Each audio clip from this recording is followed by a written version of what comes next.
Mi nombre es Arturo. O al menos eso es lo que recuerdo de antes de que las paredes se convirtieran en mi único horizonte. Desaparecí en el otoño de 1995, en mi propia casa. La última persona a la que vi fue a mi nieto, Marcos. Discutimos acaloradamente por las tierras, por el futuro de un hogar que había visto nacer a 3 generaciones de nuestra familia. Él la veía como un montón de ladrillos viejos para vender al mejor postor, yo, como el alma de nuestro legado. La rabia le desfiguró el rostro y me empujó al viejo sótano. La prensa y la gente creyeron la historia que él contó, que el viejo cascarrabias se había marchado tras la pelea, pero lo que realmente sucedió es algo que hasta hoy me atormenta, un infierno sellado con cemento y silencio. Esta es la primera vez que cuento la verdad completa. Mi vida antes de que el mundo se encogiera hasta ser solo 4 paredes de piedra olía a tierra húmeda y a café recién hecho. Cada mañana, el sol de otoño se filtraba por las viejas ventanas de la cocina, dibujando patrones de luz sobre la mesa de madera donde Elena, mi mujer, había amasado pan durante 40 años. Aunque ella ya no estaba, su presencia seguía impregnada en cada rincón, en el aroma de las hierbas secas que colgaban de las vigas, en el tacto suave y desgastado del mantel a cuadros.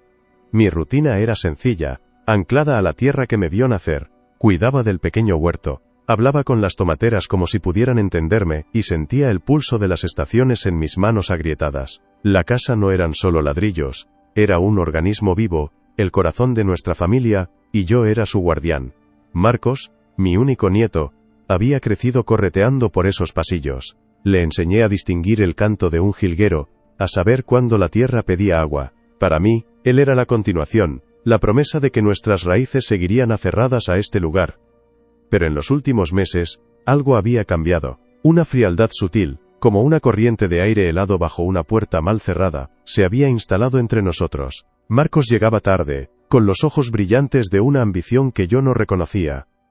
Sus conversaciones telefónicas se volvían susurros y yo entraba en la habitación. Un día, mientras buscaba un viejo recibo en su escritorio, encontré un folleto satinado de una promotora inmobiliaria. Mostraba edificios de apartamentos modernos y anónimos, con el lema, construyendo el futuro sobre el pasado. Un escalofrío me recorrió la espalda. Empecé a sentirme observado en mi propia casa. A veces, al girarme, sorprendía su mirada fija en mí, una mirada calculadora, como si estuviera midiendo el valor no de la casa, sino de mi obstinación. Ya no veía a su abuelo, veía un obstáculo. Los ruidos familiares de la casa, el crujido de la madera, el tic-tac del reloj de pie, empezaron a sonar como advertencias. El día que todo se rompió, el aire olía a lluvia inminente y a hojas muertas. Era una tarde de finales de octubre, con esa luz dorada y melancólica que precede al invierno.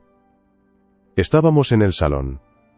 Yo limpiaba unas viejas herramientas, él hojeaba el periódico con impaciencia. La conversación empezó por una nimiedad, pero pronto se desvió hacia el único tema que nos envenenaba, la casa. Abuelo, tienes que ser razonable, dijo, su voz con un filo cortante. Esto se cae a pedazos, el terreno vale una fortuna. Le hable con acento agudo de su abuela, de su padre aprendiendo a andar en ese mismo suelo, de los veranos llenos de risas. Recuerdos, espetó él, arrugando el periódico. Los recuerdos no pagan las facturas, son solo ladrillos y polvo. La rabia me subió a la garganta. Esta casa tiene más alma que tú, le grité. Su rostro se descompuso. Vi en sus ojos algo que nunca había visto antes. Un vacío absoluto, un desprecio gélido. Hay una humedad en el sótano que quiero que veas, dijo de repente, su tono extrañamente calmado. Puede que tengas razón, quizá haya que arreglarlo. Una estúpida brizna de esperanza me hizo seguirle. Bajamos la corta escalera de piedra, el aire era denso, olía a vino rancio y a tierra. Me agaché para inspeccionar una mancha oscura en la pared del fondo, dándole la espalda. Fue entonces cuando sentí el empujón. No fue violento, sino firme, decidido. Caí de rodillas, raspándome las manos contra el suelo áspero. Antes de que pudiera entender, escuché el estruendo de la pesada puerta de roble al cerrarse. La oscuridad fue total. Oí el chirrido metálico del cerrojo al girar y luego, el silencio. Grité su nombre, golpeé la madera hasta que me sangraron los nudillos. La única respuesta fue un ruido sordo que venía de fuera. Un sonido de raspado, de sacos arrastrados por el suelo. Luego, el chapoteo inconfundible de agua mezclándose con polvo. Y entonces un ritmo constante, metódico.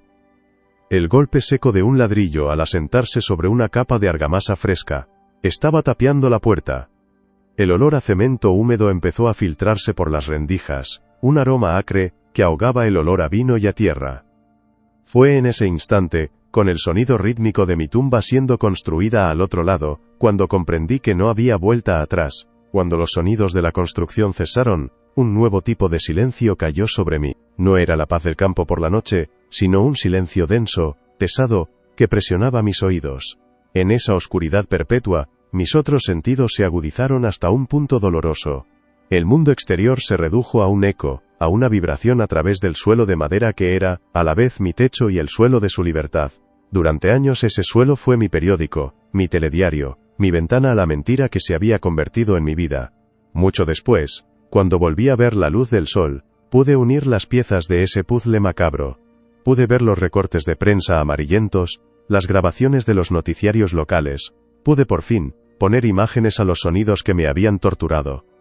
La versión oficial, la que Marcos sirvió a la policía con ojos enrojecidos y voz temblorosa, era una obra maestra de la crueldad. El abuelo Arturo, un hombre terco y anclado en el pasado, había tenido una última y agria discusión conmigo.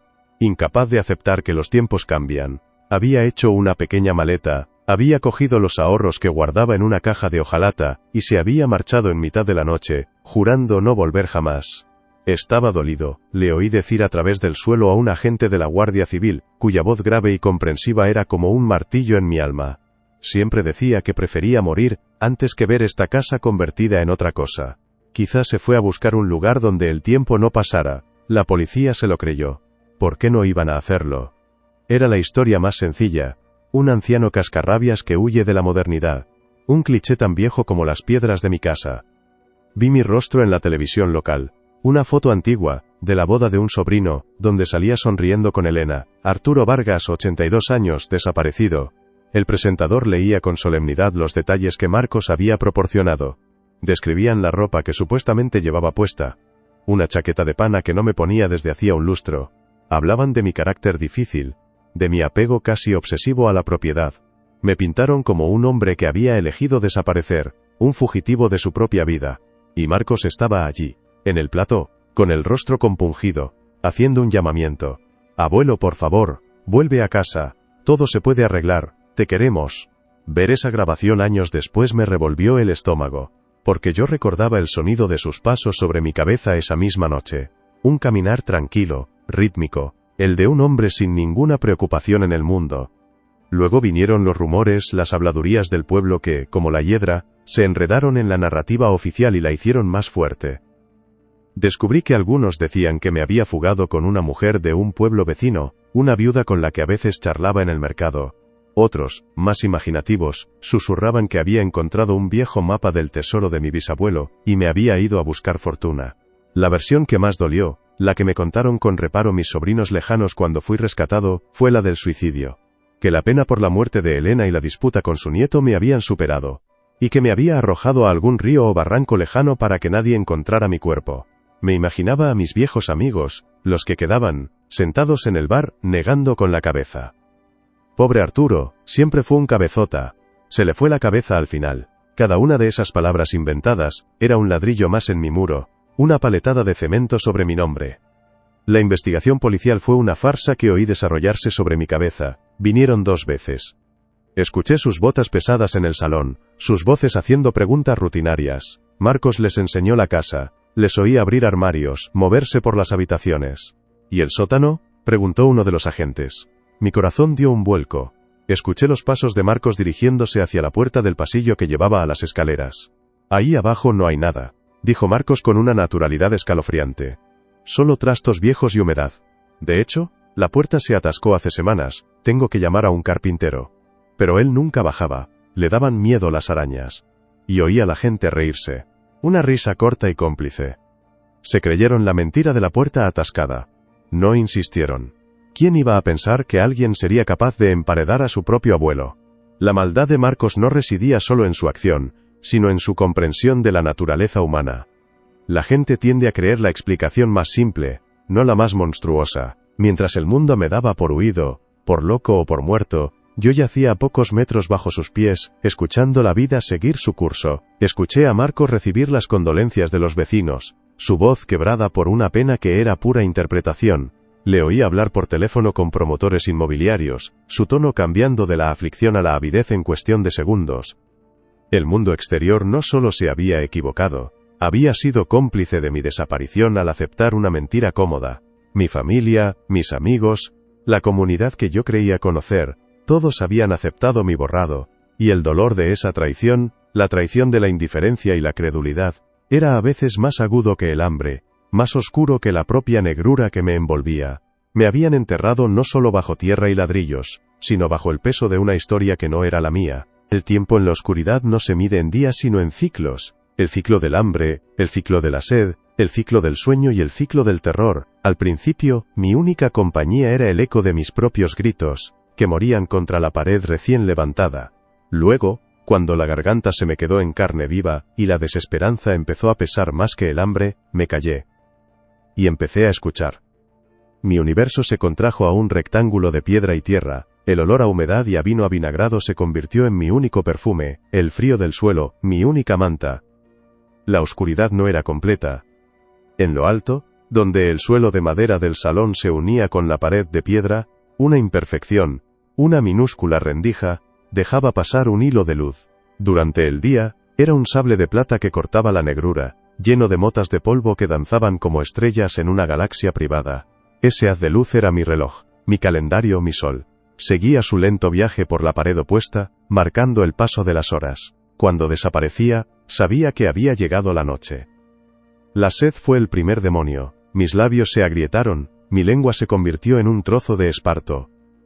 Recorría las paredes a tientas, lamiendo la condensación fría de las piedras.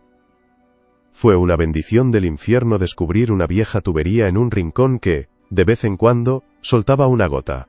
Una sola gota cada medio minuto. Coloqué debajo una bota vieja que había allí tirada. El sonido de cada gota cayendo sobre el cuero reseco se convirtió en el metrónomo de mi existencia. Ploc, ploc, ploc. Contaba las gotas para no volverme loco. 1000 gotas para llenar un sorbo. 10.000 para calmar la sed de un día. El hambre era un animal distinto, una bestia que me roía por dentro. Los primeros días fueron una agonía física. Luego, el dolor se transformó en una debilidad flotante, una ligereza extraña en la cabeza. Mi cuerpo empezó a consumirse a sí mismo. Perdí la noción de mi propia forma.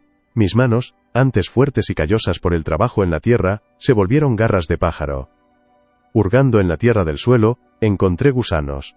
Al principio, la repulsión me paralizó. Pero el hambre es un amo cruel. Me los comí crudos, sintiendo su movimiento en mi garganta. Eran mi maná en el desierto, mi asqueroso milagro. Los sonidos de arriba eran mi tortura y mi conexión con la vida. Aprendí a interpretar el lenguaje de las pisadas. El paso rápido y nervioso de Marcos cuando estaba solo. Los pasos más lentos y pesados cuando traía a alguien. Escuché las primeras semanas de la búsqueda. Las voces de los guardias civiles. La voz compungida y falsa de mi nieto. Luego, el silencio. Y después, la vida normal.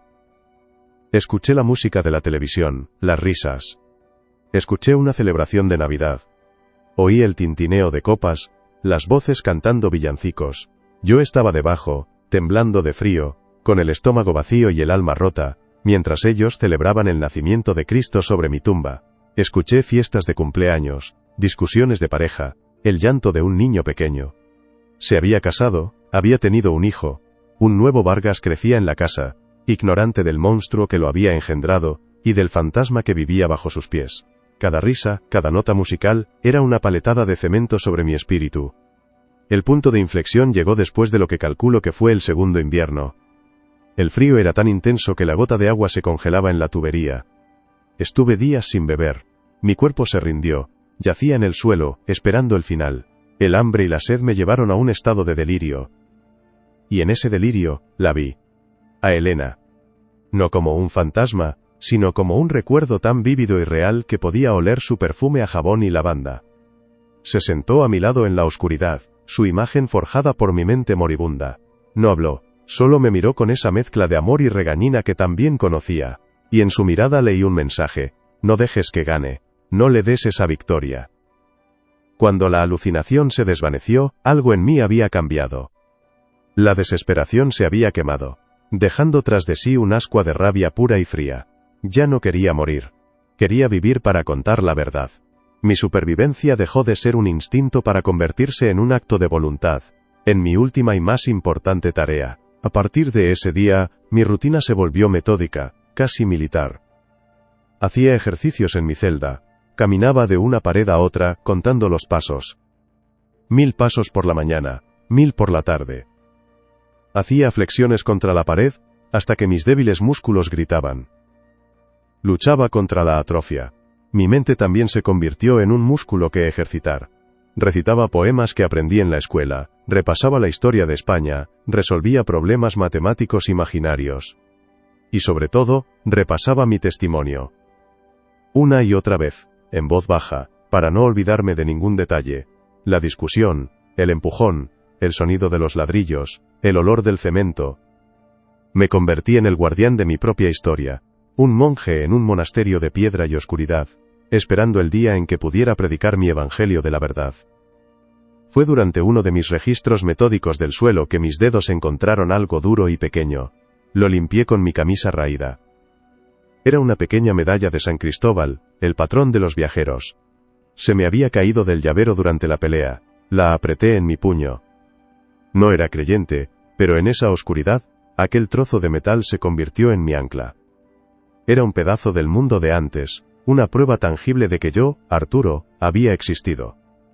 Y mientras los años se sucedían arriba, marcados por el eco de vidas ajenas, yo esperaba abajo, aferrado a una medalla, a un recuerdo de mi mujer y a una sed de justicia que me mantenía más vivo que cualquier gusano o gota de agua. Los ruidos de arriba cambiaron un día. Después de lo que calculo fueron más de 20 años escuchando los mismos patrones. Los pasos de Marcos, la voz de su mujer, las risas y llantos de sus hijos. Se hizo un silencio extraño. Un silencio de vacío, de abandono. Luego, oí el eco de pasos desconocidos, el arrastrar de muebles pesados, el sonido hueco de las habitaciones vaciándose. Comprendí lo que pasaba. Marcos había vendido la casa. Una ola de pánico helado me recorrió. Mi tumba, mi única conexión con el mundo, iba a ser vendida, y yo con ella. ¿Y si los nuevos dueños nunca descubrían el sótano? ¿Y si simplemente lo ignoraban, dejándome morir aquí, olvidado para siempre? La esperanza, esa brasa que había mantenido viva con tanto esfuerzo, amenazó con extinguirse. Entonces un día, oí el zumbido de una máquina. Un sonido agudo, penetrante, que vibraba a través de la piedra. Era un taladro. Y venía de la pared del pasillo, la que daba a mi celda. Luego, golpes. Secos. Rítmicos. Martillazos. No era el sonido metódico y asesino de Marcos construyendo mi prisión, sino un sonido de demolición, de descubrimiento. Me arrastré hacia la pared falsa, la que él había levantado, y pegué la oreja. El ruido era ensordecedor. Un temblor recorrió mi espina dorsal, no de miedo, sino de una anticipación tan salvaje que casi me ahoga. Luego, un estruendo. Un trozo de la pared se desprendió hacia adentro, levantando una nube de polvo y escombros. Y por primera vez en 2 décadas, un agujero irregular de luz se abrió en mi mundo. Caí hacia atrás, cegado, cubriéndome los ojos con mis manos esqueléticas. La luz dolía, era un dolor físico, como cuchillos en mis pupilas. A través del agujero, vi 2 siluetas recortadas contra un infierno de luz. Oí un grito ahogado, luego otro. Joder, ¿qué es eso? Las voces eran jóvenes, llenas de pánico. Intenté hablar, pero de mi garganta solo salió un graznido seco, el sonido de cuerdas vocales que habían olvidado su función. Lo intenté de nuevo, reuniendo toda la fuerza que me quedaba, forzando el aire a través de mis pulmones atrofiados. «Ayuda», susurré, una palabra que era más aliento que sonido. El caos que siguió es un torbellino de imágenes borrosas en mi memoria. Recuerdo el rostro pálido y aterrorizado de un joven obrero asomándose por el hueco, sus ojos desorbitados. Recuerdo los gritos llamando a la policía, a una ambulancia. Recuerdo cómo me sacaron de allí, envuelto en una manta que se sentía áspera y extraña contra mi piel. El mundo exterior me agredió con una violencia brutal. El sol me apuñaló los ojos. El aire fresco, lleno de olores a hierba cortada y a asfalto, era tan denso que me costaba respirar. Cada sonido, una sirena, el ladrido de un perro, las voces de la gente que se arremolinaba, Era una explosión en mi cerebro acostumbrado al silencio. Me sentaron en la parte trasera de una ambulancia. Las luces parpadeaban, pintando el mundo de rojo y azul. La gente se agolpaba. Sus rostros una mezcla de horror y curiosidad morbosa. Vi a algunos de mis viejos vecinos, o a sus hijos ya crecidos. Sus caras eran máscaras de incredulidad. «No puede ser», oí decir a una mujer. «Es Arturo. Dios mío, es Arturo Vargas». Mi nombre, pronunciado en voz alta después de tanto tiempo, sonaba extraño, como si perteneciera a otra persona. Llegaron mis sobrinos lejanos, los hijos de mi hermana, ahora hombres de mediana edad con canas en las sienes. Cuando me vieron, sus rostros se descompusieron. Uno de ellos se echó a llorar, un llanto convulso, de culpa y de asombro. Se acercó a mí, pero no supe qué decir. ¿Qué se le dice a un mundo que te había olvidado? Un policía se sentó a mi lado. Era joven, su rostro serio y lleno de preguntas. ¿Puede decirnos quién le hizo esto?, preguntó con voz suave. Yo no respondí. Solo miré a través de la puerta abierta de la ambulancia, a la fachada de mi casa, la casa que había sido mi cuna y casi mi sepulcro. Mi mano, temblorosa y sucia, se cerró con fuerza dentro de la manta. Apreté el único objeto que me había acompañado en la oscuridad, la pequeña medalla de San Cristóbal que se me había caído del llavero. La sentí fría y sólida en mi palma. Era mi prueba. Mi ancla a la realidad. Miré al policía, y luego a los rostros de mi familia llorando. Había vuelto del infierno, sí. Pero sabía que mi viaje no había terminado. El mundo creía conocer la historia de un monstruo, mi nieto Marcos. Pero yo era el único que sabía la verdad completa. El único que podía señalar al otro demonio que había puesto los ladrillos a su lado, cuya voz compungida había escuchado durante años a través del suelo, llorando una ausencia que ella misma había ayudado a crear. La policía encontró a Marcos y a su familia con una facilidad pasmosa. La venta de la casa había dejado un rastro de papel tan claro que hasta un niño podría haberlo seguido. Lo detuvieron en un chalet adosado en la costa, un lugar sin alma pagado con los ladrillos de mi vida. Al principio, lo negó todo. Puso la misma cara de actor compungido que había usado en televisión 2 décadas atrás, diciendo que yo era un impostor, un anciano senil que se parecía a su abuelo. Su mujer Laura se deshizo en lágrimas a su lado, interpretando el papel de esposa horrorizada y confundida. Fue condenado. El juicio fue un circo mediático. Secuestro, tentativa de homicidio. Le dieron 30 años. El mundo respiró aliviado, creyendo que el monstruo había sido enjaulado y la historia por fin tenía un final. Pero hay un detalle que nunca conté en el juicio. Algo que me guardé para mí.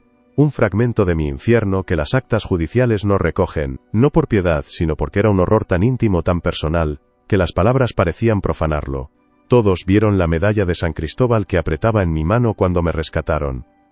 La prensa habló de ella como un símbolo de fe, el amuleto que me mantuvo con vida. Yo mismo, durante 22 años, creí que era mía, que se me había caído del llavero en el forcejeo con Marcos. Era mi ancla a mi identidad perdida. Pero cuando estuve en el hospital, bajo la luz cruda y blanca de un fluorescente, la limpié por primera vez y le di la vuelta. La inscripción no era mi nombre. Eran 2 iniciales grabadas a navaja, con una torpeza casi infantil, L y M. Y debajo, una fecha. El día antes de que me encerraran. L y M, Laura. Y Marcos. En ese instante, como una presa que se rompe, todos los sonidos que había archivado en mi mente como parte del delirio, cobraron un sentido espantoso. La noche que me emparedaron, no solo escuché sus pasos, hubo otros, más ligeros, casi sigilosos. Escuché susurros entre el ruido de los sacos de cemento y el chapoteo de la argamasa. Y oí su voz, la de ella, la de Laura. No era un lamento. Era un ánimo. Uno más, cariño, le oí decir a través de la madera. Ya casi está. Y luego, un beso. Escuché el sonido húmedo y obsceno de un beso sellando mi tumba. La medalla no se me había caído a mí. Se le había caído a ella mientras ayudaba a levantar el muro, mientras me entregaba a la oscuridad. Durante más de 2 décadas, la escuché llorar justo encima de mi cabeza. La oí contarles a las vecinas con voz rota lo mucho que me echaba de menos, cómo rezaba cada noche por mi regreso. Oí el nacimiento de su primer hijo, sus pasos nerviosos de madre primeriza recorriendo el salón. Y yo estaba debajo, muriéndome, sabiendo que sus lágrimas eran el agua que regaba la mentira sobre la que había construido su vida. El mundo vio a un monstruo, a Marcos. Pero el verdadero demonio era el que le sostenía la vela. La que lloraba al abuelo perdido mientras escuchaba mis débiles golpes contra la pared y los confundía a propósito con el crujido natural de una casa vieja. En el juicio solo hable con acento agudo de él, dejar que ella viviera con su secreto, sabiendo que yo sabía, me pareció un castigo más eterno que cualquier cárcel. Ahora vivo con uno de mis sobrinos, la gente me trata con una mezcla de lástima y fascinación, para ellos soy el hombre que volvió de entre los muertos. Pero no volví del todo. Tengo miedo a las puertas cerradas, al silencio de la noche. A veces, cuando alguien llora cerca de mí, siento un escalofrío helado, porque no puedo evitar preguntarme qué mentira o qué crimen esconde ese llanto. He recuperado mi nombre, he contado mi historia, pero he perdido para siempre la capacidad de confiar en el rostro humano. Volví a casa, pero una parte de mí sigue allí abajo, en la oscuridad, escuchando el eco de un beso sobre el cemento fresco,